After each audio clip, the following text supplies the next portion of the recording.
Coucou. Donc j'ai vu le véritable mystère des pyramides. Très intéressant. Le véritable mystère des pyramides a enfin été percé. Si tu n'as aucun point commun avec Toutankhamon, rassure-toi, tu n'es pas le seul. Tu peux marcher comme un Égyptien autant que tu le désires, car les scientifiques ont enfin percé le véritable mystère des pyramides. L'auteur Mark Twain a dit un jour: ce n'est pas ce que vous ne savez pas qui vous pose des problèmes, mais c'est ce que vous savez avec certitude et qui n'est pas vrai. Alors regarde la suite. La grande pyramide de Gizeh est un magnifique tombeau qui a été construit pour rappeler la grandeur des pharaons égyptiens. C'est ce que nous avons tous appris à l'école et c'est également ce que de nombreux chercheurs pensaient. Mais ça, c'était avant. Prépare-toi bien à ce que tu vas entendre car visiblement les scientifiques ont enfin découvert la véritable fonction des pyramides. Il semble que ces mystérieuses structures construites avec une incroyable précision mathématique pourraient en fait avoir eu une utilité qui était bien différente de simplement garder les morts. Oh, je veux ma maman. Avant de découvrir l'un des plus grands secrets de notre planète, n'oublie pas de t'abonner à notre chaîne et d'activer cette cloche de notification. Ainsi tu seras le premier à voir toutes les mises à jour que nous faisons quotidiennement sur Sympa. La grande pyramide de Gizeh est appelée grande pour une bonne raison. Parce que j'imagine que personne ne voudrait venir voir la minuscule pyramide de Gizeh. Tu ne crois pas? Non, ce n'est pas ça. Cette immense construction a été réalisée avec plus de 2 millions de blocs de pierre, pesant chacun de 3 à 30 tonnes. En fait, les plus gros peuvent même peser jusqu'à 50 tonnes. À bien La base regarder de la jusqu'au grande bout, c'est pyramide couvre important, une hein. superficie de 52 900 mètres carrés et chacun de ses côtés mesure environ 230 mètres. La couche extérieure de la pyramide se compose de 144 000 pierres polies d'environ 2 mètres d'épaisseur et pesant chacune au moins 15 tonnes. Les experts supposent qu'il a probablement fallu plus de 20 ans pour construire cette structure monumentale en imaginant que 20 000 personnes travaillaient quotidiennement sur ce chantier. Alors, penses-tu vraiment que tout ce temps, tous ces efforts et toute cette main-d'œuvre ont juste été consacrés à la création d'une tombe, même si elle appartenait à un roi? Les historiens modernes n'y croient pas. Ils pensent désormais que la grande pyramide de Gizeh a été construite pour servir de centrale électrique. Exactement. Et c'est assez logique en fait. La grande pyramide est très différente de tout tombeau traditionnel. Elle ne contient aucun art mural, aucun cercueil richement orné, aucun artefact coloré et aucune porte scellée. Sans compter qu'il manque la chose la plus importante qu'une tombe devrait contenir, une momie.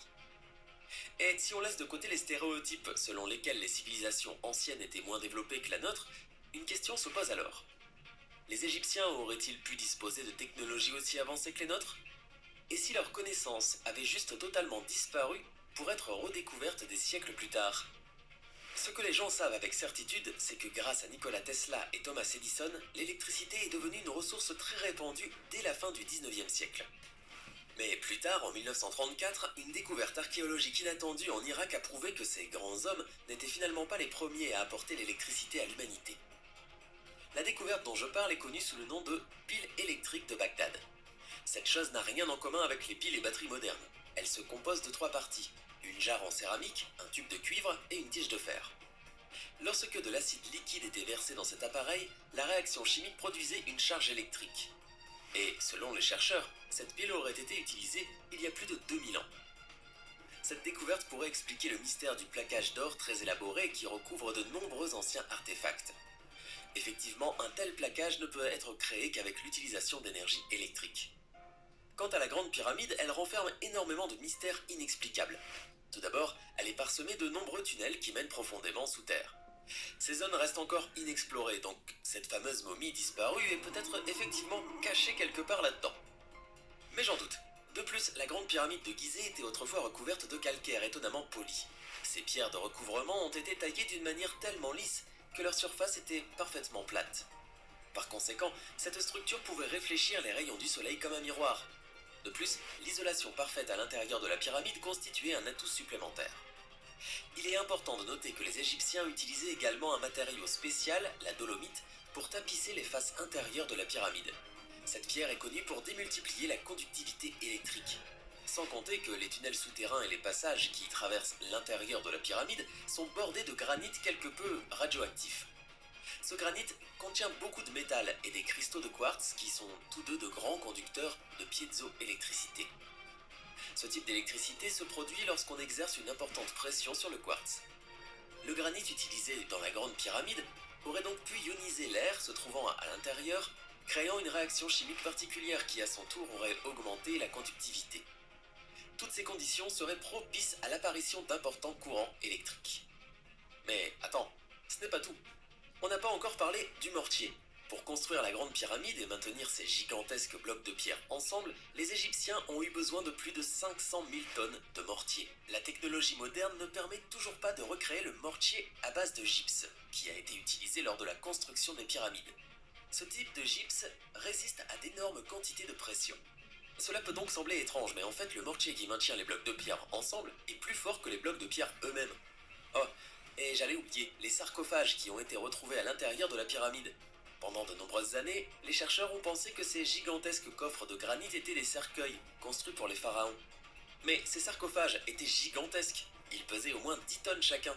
Chaque sarcophage était si lourd et si gros qu'il était absolument impossible de lui faire passer les portes et les tunnels. Ceci ne peut signifier qu'une seule chose. Quelqu'un aurait mal mesuré? Non. Cela signifie simplement que ces coffres ont été directement construits à l'intérieur de la pyramide. Le fait que leur surface soit absolument plane, et comprenant des variations de moins d'un quart de millimètre, ne fait que confirmer cette affirmation.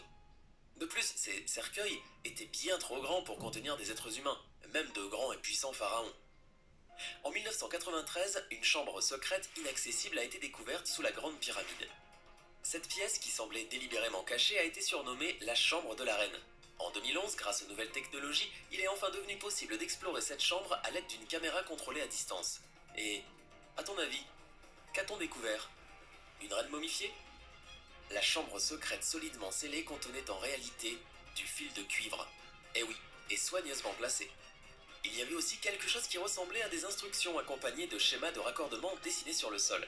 Donc si les conditions propices étaient toutes rassemblées, placer des pièces de cuivre dans une pièce parfaitement étanche pouvait effectivement entraîner un puissant dégagement d'énergie électromagnétique. Granit, calcaire, dolomite, cuivre, tous ces matériaux sont particulièrement efficaces pour conduire l'électricité. Mais ce n'est peut-être qu'une simple coïncidence après tout. C'étaient peut-être les seuls matériaux que les Égyptiens avaient sous la main lorsqu'ils ont construit les pyramides. Et que penses-tu du fait que la plupart des pyramides ont été construites sur de parfaits générateurs d'électricité, des rivières souterraines? Il a été prouvé qu'il y a des milliers d'années, le Nil traversait la zone où se trouve la Grande Pyramide. Et si l'eau était effectivement la source d'énergie nécessaire, l'image devient alors de plus en plus claire. C'est ce que l'on appelle l'effet de capillarité. C'est la capacité de l'eau ou de tout autre liquide de s'écouler vers le haut en passant par des espaces très étroits, ignorant alors totalement l'attraction de la gravité.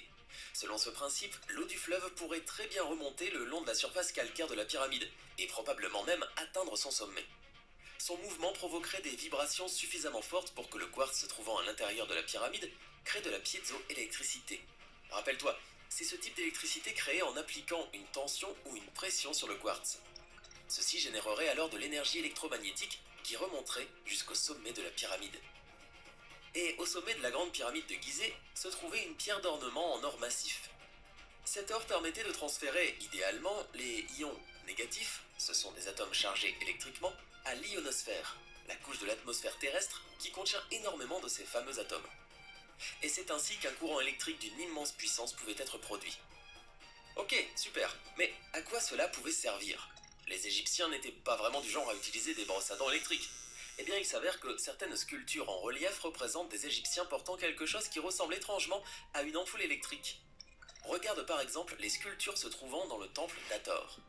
Elles montrent des personnages tenant ce qui semble être une ampoule géante contenant un fil torsadé, qui descend le long d'un câble et se connecte à un objet qui pourrait être un récepteur. On jurerait voir la technologie électrique moderne. Une autre chose étrange que l'on peut observer sur ces sculptures est ce qui ressemble étrangement à une antenne sans fil. Peut-être que les Égyptiens utilisaient l'énergie sans fil pour communiquer? Ils auraient très bien pu utiliser l'électricité dans les usines de tissage pour fabriquer du fil. Ce que les scientifiques savent avec certitude, c'est que les mesures électromagnétiques prises autour de la Grande Pyramide sont similaires à celles enregistrées pendant un orage électrique. Si tu montes au sommet de la pyramide en tenant une bouteille recouverte d'un linge humide, tu verras des étincelles sortir de la bouteille. Et si tu restes un peu plus longtemps au sommet, tu pourrais même voir des étincelles sortir de ton corps. Aïe! Bien sûr, il y a encore énormément de questions auxquelles il faut répondre, et c'est pourquoi les recherches se poursuivent. Mais la théorie des centrales électriques explique parfaitement certains phénomènes étranges qui questionnent les historiens et les chercheurs depuis des décennies.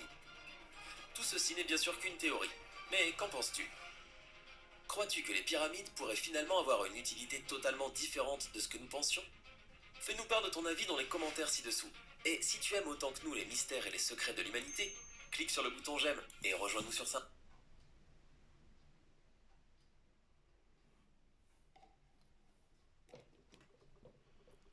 Donc voici, vous voyez que ça n'a pas duré très longtemps. Donc tout est dit pratiquement, à part que peut-être que c'est dans l'autre lien où j'ai trouvé, excusez-moi. Un exercice très simple pour perdre rapidement la graisse du dos et du ventre. Ah, j'arrive pas à Quand l'arrêter. il s'agit de se mettre en forme, le dos et le ventre sont l'une des zones les plus... Excusez. Bref, donc vous voyez, tout est dit, hein, tout est dit. Donc dans cette, comment dire, sur YouTube, je suis désolée, hein, c'est plus fort que moi. Je n'aime pas qu'on prenne les gens pour des imbéciles. Donc voilà, j'ai vu, oui, j'ai découvert sur YouTube ce qu'on vous a dit, hein, au niveau d'une grande pyramide, du cristal, du crâne, quartz, etc. Bref, euh, au niveau de la lumière, etc. etc. Donc j'ai trouvé ça intéressant. J'ai une autre suite. Par contre, j'ai dû louper le passage où l'on dit on vous a menti. Alors est-ce que c'est dans l'autre lien? Je ne sais pas. Donc vous voyez, ça fait 11 minutes, presque 12. C'est pas très long.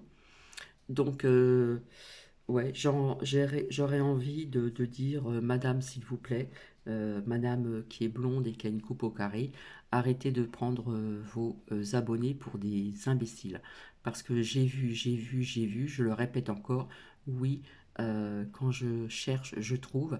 Et j'ai vu sur YouTube ce que vous avez dit et ce que vous avez montré à travers vos cartes.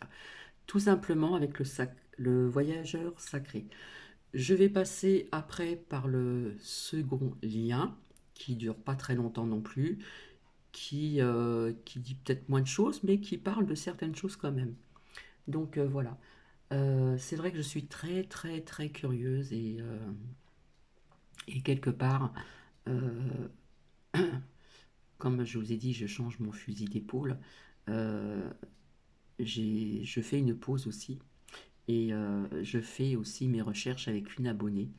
Et je le répète, quand on cherche, quand on creuse, on trouve. Donc vous avez vu, au début, on voit des enfants à l'école, hein, quelque part, on vous explique que tout ce qu'on vous a dit depuis très longtemps, et bien quelque part, c'est faux. C'est ce que cette femme blonde avec une coupe au carré aurait dit, hein. Voilà. Donc je sais que je vais être jugée, franchement, j'en ai rien à faire, mais il faut que la vérité, elle éclate, parce que sur YouTube, pas tout le monde, on vous prend vraiment pour des imbéciles aussi, hein. Pas qu'avec ce qui se passe à l'extérieur, mais aussi sur certaines chaînes de YouTube ou certaines plateformes. J'ai trouvé que c'était important de vous en parler pour ne pas vous faire gruger. Je m'excuse du terme, c'est gruger. Euh, voilà, tout simplement. Je vous dis à tout à l'heure, bisous.